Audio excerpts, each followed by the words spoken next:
Hello, my name is Sherry from livingdiystyle.com. Thank you so much for joining me. Today I'm really excited to share with you my latest project. It's an Instagram zippered pouch with lining inside, and you will have the option to add a strap if you'd like. I'm going to be teaching you how to make this today in just a moment, but I wanted to let you know that you could make this zippered pouch in the traditional Instagram colors like this one, or you could make a pouch in kind of non-traditional Instagram colors like this one. I wanted to let you know too that I've designed a free pattern for you to make your own zippered pouch, and you're going to be able to find the link right down here in the description. Just click on that link and it's going to take you to the Sew Mama Sew website, because Sew Mama Sew is hosting this video today. So I wanted to say thank you to Kristen and Beth at Sew Mama Sew so much for hosting this video. I hope you all enjoy the video.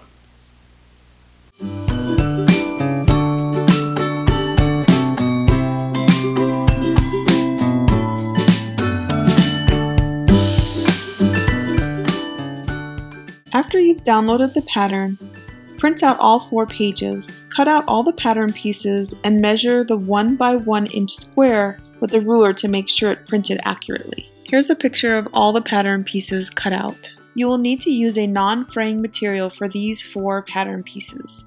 I'm using felt, but you could use leather or faux leather or whatever you choose. There are a few fabrics that need to be placed on the fold before cutting. For those of you who are new to sewing, I just wanted to quickly show you what that looks like.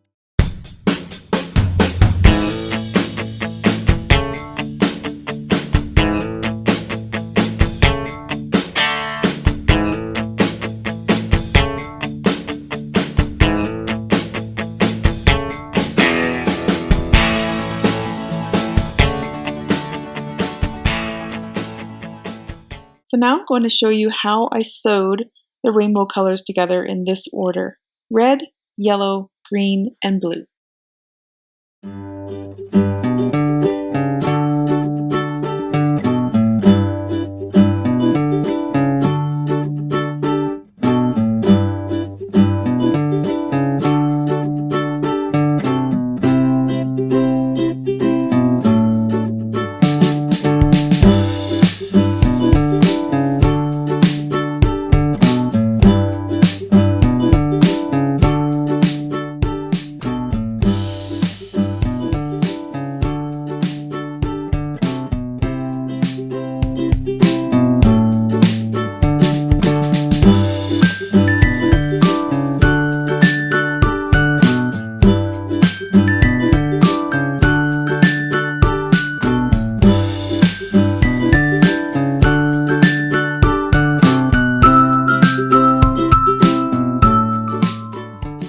Place the bottom pattern and the top pattern with right sides together and sew across using a 1/4 inch seam allowance.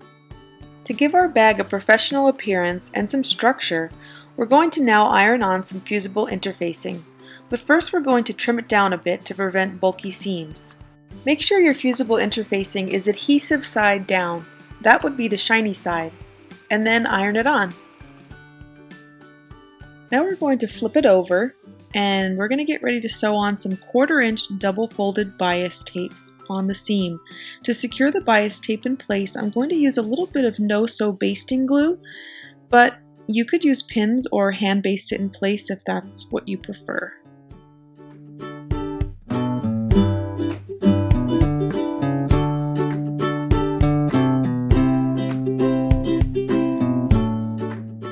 Now with your sewing machine, use a zigzag stitch to sew it in place. It's time to sew the outer lens together. So first we need to make it kind of stiff. Again, let's iron on some fusible interfacing with the shiny side and the wrong side of the fabric placed together. We're not going to worry about trimming off a little bit of interfacing off the sides because we want the edges to be stiff for the bias tape that we're about to put on. Just trim off any excess fabric and make that circle as perfect as possible. And then measure about 11 inches and 3/4 for your bias tape. That's 11 inches and 3/4. Trim it off. And again, we're going to use some no-sew basting glue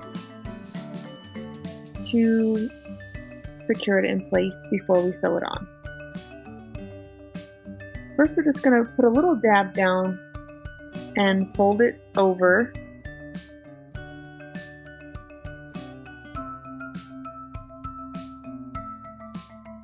And now we're just going to put a little more glue after we open up the bias tape, kind of on both sides. Just kind of smear it on there. Or smear it on. Smear or smear. Just get it on there, kind of light, not too heavy. Now with the raw side, start out with the raw side, not the folded side, and just kind of pull it and pinch it as you go.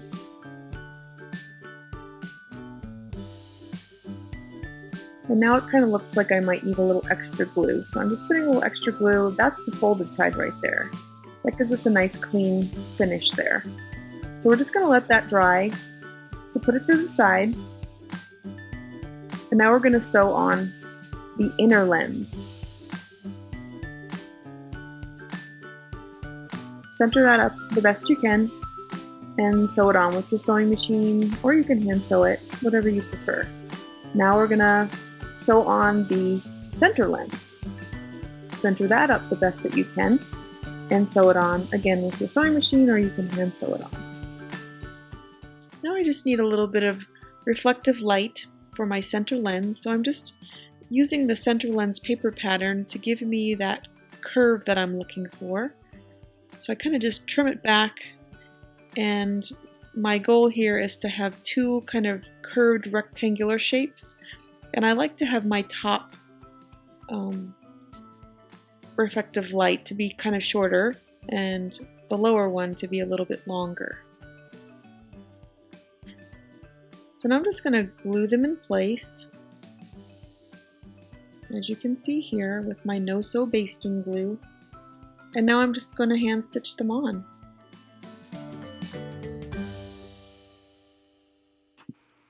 Okay, it looks like we're ready to sew this lens in place, but before we do, again, we're going to get our no-sew basting glue and put a little bit on the back to secure it in place before we sew it.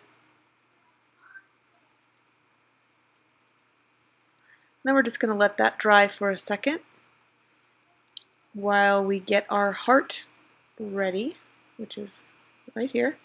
We're going to put our heart on top of our little black square, and we're going to sew it on.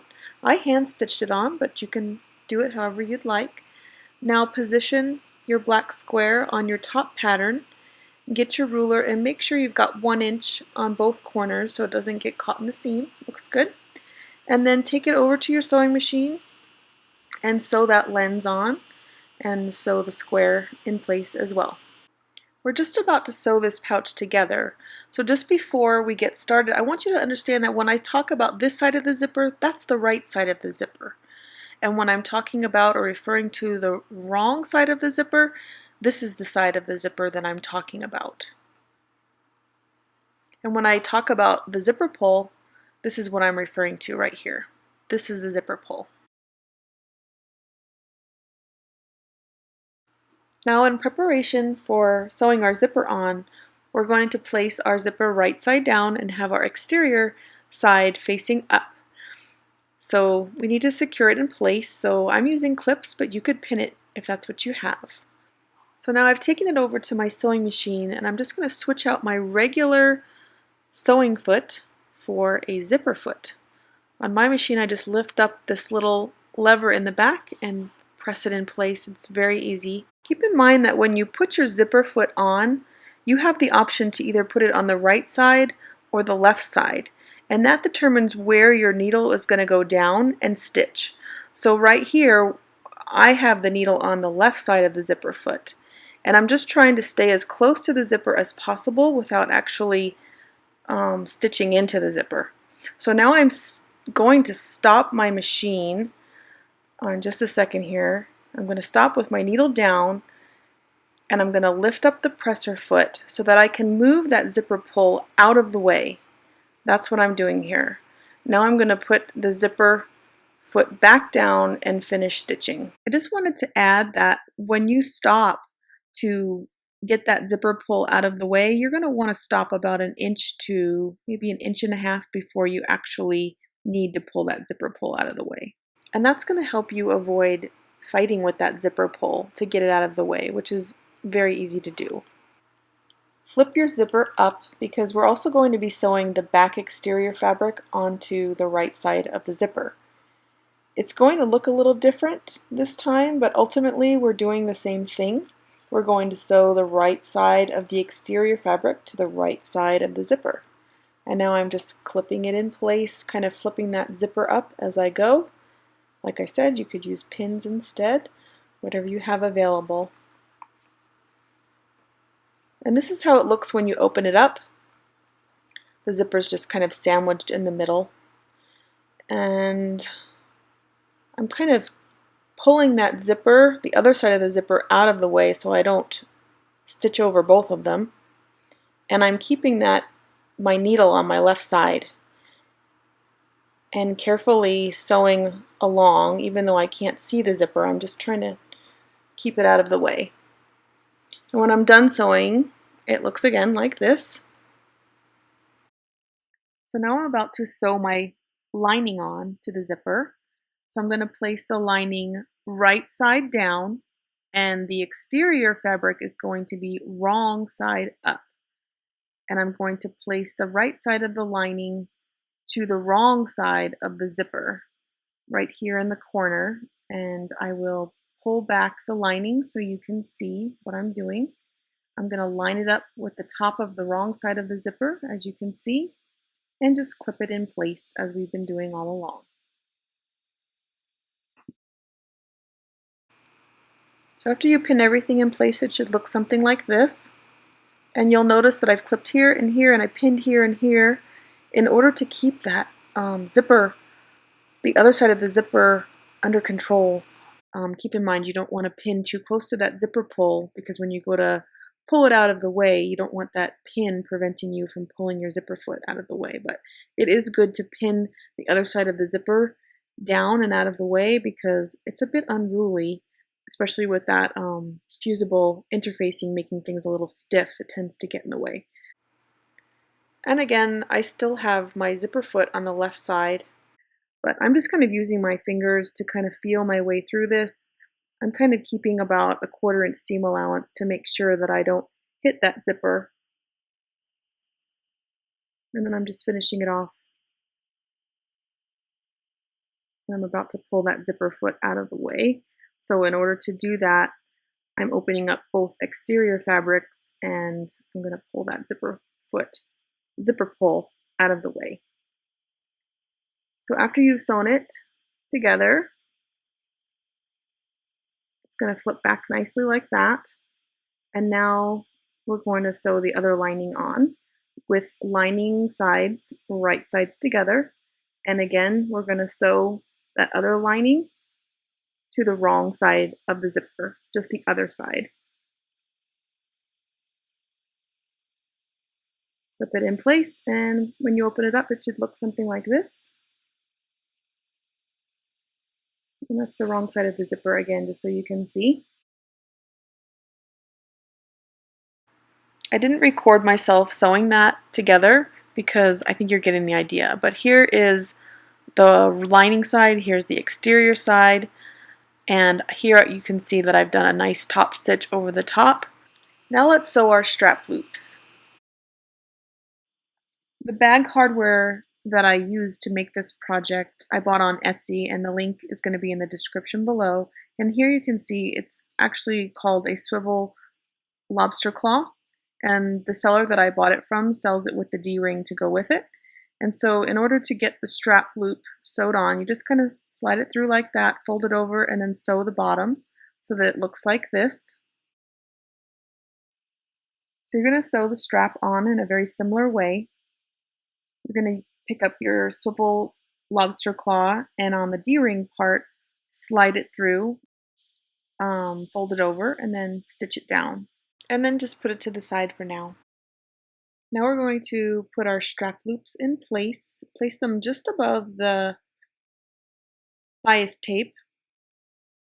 Fold them over, and the fold should go up towards the rainbow colors and then kind of stitch it in place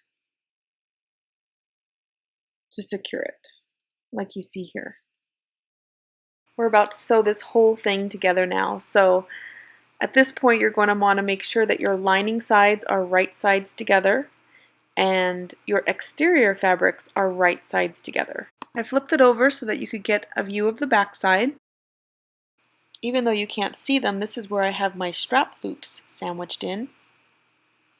Okay, this is a really important point here. Right now we need to open up that zipper to prepare to grab the whole bag and pull it through the zipper. And if you don't open it now, you're not going to be able to pull the bag through in just a second. Now with a 1/4 inch seam allowance, go ahead and sew around the bag as you see here, but make sure that you leave an opening right here so that we can pull the whole bag right side out in just a second. I'm going to share a little tip with you here about what's going on with the zipper inside this pouch because I know you can't see what's happening. So I'm using a different zipper to show you what's happening. So if you've got the seam facing the lining like this, that's not going to work. We need the seam of the zipper to be facing the exterior fabric. That's the right way to do it. Thumbs up, that's the right way. So here comes the fun part.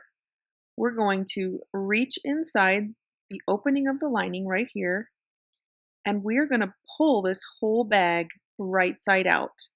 Now I'm aiming to grab the corner of the Instagram part and pull that out first, and then kind of just real carefully pull it through. I've backstitched the sides of the opening so that it's really strong because I knew that when I would be pulling this through, it would need to be strong. But I'm still being pretty careful not to pull too hard around the sides of the opening. But it's coming out. I know it's kind of awkward, but it's just the way it is.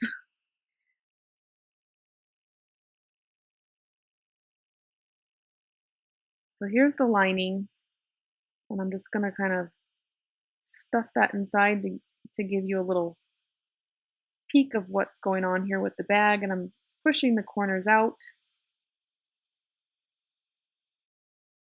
I'm just going to take a second to make sure my zipper works, which it looks like it does. And I'm going to reach inside once again, and I'm going to grab that lining and pull it out to show you how I'm going to sew the opening closed. So I'm going to just kind of fold the seams and tuck them inside after I poke out these corners here. Okay, like I said, I'm going to fold them inside, tuck them in there, hold it tight, pin it, and then I'm going to sew across right there. And that's going to complete the bag. Just so you can see the finished strap, here's a picture of them sewn up, and I'm just clipping them on. I think I might just take this Instagram purse on a little hike in just a little while. Just one more tip. If you don't have a swivel lobster claw and you only have 2 D-rings, this will work too. If you want to make a strap this way, just fold it over and sew it. That'll work.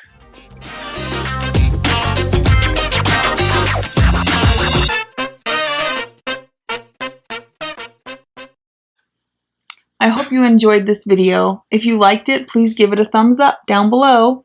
And if you make an Instagram zippered pouch, I would love to see your version of it. Please tag me at Living DIY Style on Instagram. Thank you so much for watching my video. If you enjoyed my teaching style, I'd now like to invite you to continue to learn with me by clicking on the link here to visit my website and pattern shop, or by watching more free videos that I've created for you. Please don't forget to subscribe, and I'll see you in the next video.